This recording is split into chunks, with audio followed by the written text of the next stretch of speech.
کہ جب بنی اسرائیل کی بدعمالیاں بہت زیادہ بڑھ گئیں تو ان پر خدا کی طرف سے یہ عذاب آیا کہ بخت نصر بابلی ایک کافر بادشاہ نے بہت بڑی فوج کے ساتھ بیت المقدس پر حملہ کر دیا اور شہر کے 1,00,000 باشندوں کو قتل کر دیا، 1,00,000 کو ملک شام میں ادھر ادھر بکھیر کر آباد کر دیا اور 1,00,000 کو گرفتار کر کے لونڈی غلام بنا لیا۔ حضرت عزیز علیہ السلام بھی انہی قیدیوں میں سے تھے۔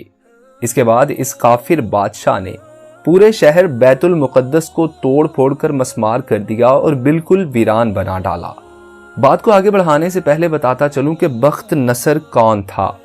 قوم عمالقہ کا ایک لڑکا ان کے بت نصر کے پاس لاوارث پڑا ہوا ملا۔ چونکہ اس کے باپ کا نام کسی کو معلوم نہیں تھا، اس لیے لوگوں نے اس کا نام بخت نصر یعنی نصر کا بیٹا رکھ دیا۔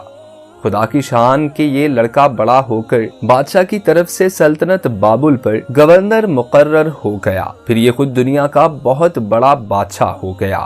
کچھ دنوں بعد جب حضرت عزیز علیہ السلام کسی طرح بخت نصر کی قید سے رہا ہوئے تو ایک گدھے پر سوار ہو کر اپنے شہر بیت المقدس میں داخل ہوئے۔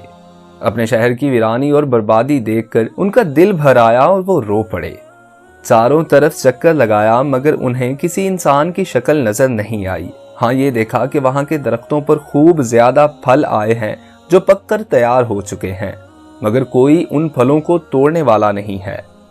یہ منظر دیکھ کر نہایت ہی حسرت و افسوس کے ساتھ بے اختیار آپ کی زبان مبارک سے یہ جملہ نکل پڑا، یعنی اس شہر کی ایسی بربادی اور ویرانی کے بعد بھلا کس طرح اللہ تعالیٰ پھر اس کو آباد کرے گا۔ ناظرین سے گزارش ہے یہ جملہ یاد رکھیے گا۔ پھر آپ نے کچھ پھلوں کو توڑ کر تناول فرمایا اور انگور کو نچوڑ کر اس کا شیرہ نوش فرمایا، پھر بچے ہوئے پھلوں کو اپنے جھولے میں ڈال لیا اور بچے ہوئے انگور کا شیرہ اپنی مشک میں بھر لیا۔ یہ سب کرنے کے بعد آپ نے اپنے گدھے کو ایک مضبوط سی رسی کے ساتھ باندھ دیا اور پھر آپ ایک درخت کے نیچے لیٹ کر سو گئے۔ اسی نیند کی حالت میں آپ کی وفات ہو گئی اور اللہ تعالیٰ نے درندوں، پرندوں، چرندوں، جنوں، انسان سب کی آنکھوں سے آپ کو اوچھل کر دیا کہ کوئی آپ کو نہ دیکھ سکا۔ یہاں تک کہ 70 برس کا زمانہ گزر گیا تو ملک فارس کے بادشاہوں میں سے ایک بادشاہ اپنے لشکر کے ساتھ بیت المقدس کے اس ویرانے میں داخل ہوا۔ اس نے بہت سے لوگوں کو یہاں لا کر بسایا اور شہر کو پھر سے دوبارہ آباد کیا۔ بچے کھچے بنی اسرائیل کو جو اطراف و جوانب میں بکھرے ہوئے تھے سب کو بلا بلا کر اس شہر میں آباد کر دیا۔ ان لوگوں نے نئی عمارتیں بنا کر اور قسم قسم کے باغات لگا کر اس شہر کو پہلے سے بھی زیادہ خوبصورت اور بارونق بنا دیا۔ جب حضرت عزیز علیہ السلام کو پورے 100 برس وفات کی حالت میں ہو گئے تو اللہ تعالیٰ نے آپ کو زندہ فرمایا، تو آپ نے دیکھا کہ آپ کا گدھا مر چکا ہے اور اس کی ہڈیاں گل سڑ کر ادھر ادھر بکھری پڑی ہیں، مگر تھیلے میں رکھے ہوئے پھل اور مشک میں رکھا ہوا انگور کا شیرہ بالکل خراب نہیں ہوا۔ نہ پھلوں میں کوئی تغیر، نہ شیرے میں کوئی بو باس یا بدمزگی پیدا ہوئی، اور آپ نے یہ بھی دیکھا کہ اب بھی آپ کے سر اور داڑھی کے بال کالے ہیں اور آپ کی عمر وہی 40 برس ہے۔ آپ حیران ہو کر سوچ بچار میں پڑے ہوئے تھے کہ آپ پر وحی اتری اور اللہ تعالیٰ نے آپ سے دریافت کیا کہ اے عزیز، آپ کتنے دنوں تک یہاں رہے؟ تو آپ نے خیال کر کے کہا کہ میں صبح کے وقت سویا تھا اور اب عصر کا وقت ہو گیا ہے۔ یہ جواب دیا کہ میں دن بھر یا دن بھر سے کچھ کم سوتا رہا۔ تو اللہ تعالیٰ نے فرمایا کہ نہیں اے عزیز، تم پورے 100 برس یہاں ٹھہرے رہے۔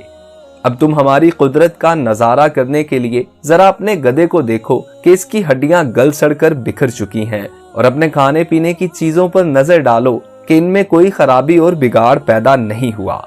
پھر ارشاد فرمایا کہ اے عزیز، اب تم دیکھو کہ کس طرح ہم ان ہڈیوں کو اٹھا کر ان پر گوشت پوشت چڑھا کر اس گدھے کو زندہ کرتے ہیں۔ چنانچہ حضرت عزیز علیہ السلام نے دیکھا کہ اچانک بکھری ہوئی ہڈیوں میں حرکت پیدا ہوئی اور ایک دم تمام ہڈیاں جمع ہو کر اپنے اپنے جوڑ سے مل کر گدھے کا ڈھانچہ بن گیا، اور لمحہ بھر میں اس ڈھانچے پر گوشت پوشت بھی چڑھ گیا اور گدھا زندہ ہو کر اپنی بولی بولنے لگا۔ یہ دیکھ کر حضرت عزیز علیہ السلام نے بلند آواز سے کہا، جس کا ارشاد سورۃ البقرہ میں کچھ یوں ہے، میں خوب جانتا ہوں کہ اللہ تعالیٰ سب کچھ کر سکتا ہے۔ اس کے بعد حضرت عزیز علیہ السلام شہر کا دورہ فرماتے ہوئے اس جگہ پہنچ گئے جہاں 100 برس پہلے آپ کا مکان تھا۔ یہاں نہ تو کسی نے آپ کو پہچانا نہ آپ نے کسی کو پہچانا، ہاں البتہ یہ دیکھا کہ ایک بہت ہی بوڑھی اور اپاہج عورت مکان کے پاس بیٹھی ہے جس نے اپنے بچپن میں حضرت عزیز علیہ السلام کو دیکھا تھا۔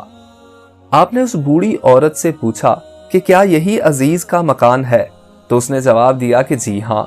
پھر بڑھیا نے کہا کہ عزیز کا کیا ذکر ہے، ان کو تو 100 برس ہو گئے، وہ بالکل ہی لاپتہ ہو چکے ہیں۔ یہ کہہ کر بڑھیا رونے لگی تو آپ نے فرمایا کہ اے بڑھیا، میں ہی عزیز ہوں۔ تو بڑھیا نے کہا سبحان اللہ، آپ کیسے عزیز ہو سکتے ہیں؟ آپ نے فرمایا کہ اے بڑھیا، مجھ کو اللہ تعالیٰ نے 100 برس مردہ رکھا، پھر مجھ کو زندہ فرما دیا اور میں اپنے گھر آ گیا ہوں۔ تو بڑھیا نے کہا کہ عزیز تو ایسے باکمال تھے کہ ان کی ہر دعا مقبول ہوتی تھی۔ اگر آپ واقعی حضرت عزیز ہیں تو میرے لیے دعا کر دیجئے کہ میری آنکھوں میں روشنی آ جائے اور میرا فالج اچھا ہو جائے۔ حضرت عزیز علیہ السلام نے دعا کر دی تو بڑھیا کی آنکھیں ٹھیک ہو گئیں اور اس کا فالج بھی اچھا ہو گیا۔ پھر اس نے غور سے آپ کو دیکھا تو پہچان لیا اور بول اٹھی کہ میں شہادت دیتی ہوں کہ آپ یقیناً حضرت عزیز علیہ السلام ہی ہیں۔ پھر وہ بڑھیا آپ کو لے کر بنی اسرائیل کے محلے میں گئی۔ اتفاق سے وہ سب لوگ ایک مجلس میں جمع تھے اور اسی مجلس میں آپ کا بیٹا بھی موجود تھا جو 118 برس کا ہو چکا تھا۔ اس مجلس میں آپ کے چند پوتے بھی تھے جو سب بوڑھے ہو چکے تھے۔ بڑھیا نے مجلس میں شہادت دی اور اعلان کیا کہ اے لوگو، بلا شبہ یہ حضرت عزیز علیہ السلام ہی ہیں، مگر کسی نے بڑھیا کی بات کو صحیح نہ مانا۔ اتنے میں ان کے لڑکے نے کہا کہ میرے باپ کے دونوں کندھوں کے درمیان ایک کالے رنگ کا مسا یعنی نشان تھا جو چاند کی شکل کا تھا۔ چنانچہ آپ نے اپنا کرتا اتار کر دکھایا تو وہ مسا موجود تھا۔ پھر لوگوں نے کہا کہ حضرت عزیز کو تو تورات زبانی یاد تھی، اگر آپ عزیز ہیں تو زبانی تورات پڑھ کر سنائیے۔ آپ نے بغیر کسی جھجک کے فوراً پوری تورات پڑھ کر سنا دی۔ بخت نصر بادشاہ نے بیت المقدس کو تباہ کرتے وقت 40,000 تورات کے عالموں کو چن چن کر قتل کر دیا تھا اور تورات کی کوئی جلد بھی اس نے زمین پر باقی نہیں چھوڑی تھی۔ اب یہ سوال پیدا ہوتا ہے کہ حضرت عزیز نے تورات صحیح پڑھی ہے یا نہیں؟ تو ایک آدمی نے کہا کہ میں نے اپنے باپ سے سنا ہے کہ جس دن ہم لوگوں کو بخت نصر نے گرفتار کیا تھا اس دن ایک ویرانے میں ایک انگور کی بیل کی جڑ میں تورات کی ایک جلد دفن کر دی گئی تھی۔ اگر تم لوگ میرے دادا کے انگور کی جگہ کی نشاندہی کر دو تو میں تورات کی ایک جلد برآمد کر دوں گا، پھر سب کو پتا چل جائے گا کہ حضرت عزیز نے جو تورات پڑھی ہے وہ صحیح ہے یا نہیں۔ چنانچہ لوگوں نے تلاش کر کے اور زمین کھود کر تورات کی جلد نکال لی تو وہ حرف با حرف حضرت عزیز علیہ السلام کی زبانی یاد کی ہوئی تورات کے مطابق تھی۔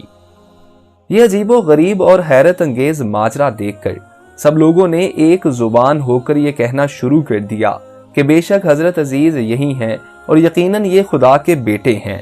چنانچہ اسی دن سے یہ غلط اور مشرکانہ عقیدہ یہودیوں میں پھیل گیا کہ معاذ اللہ حضرت عزیز علیہ السلام خدا کے بیٹے ہیں۔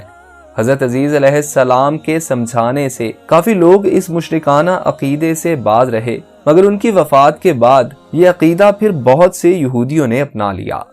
چنانچہ آج تک دنیا بھر کے یہودی اس باطل عقیدہ پر جمے ہوئے ہیں کہ حضرت عزیز علیہ السلام خدا کے بیٹے ہیں، معاذ اللہ۔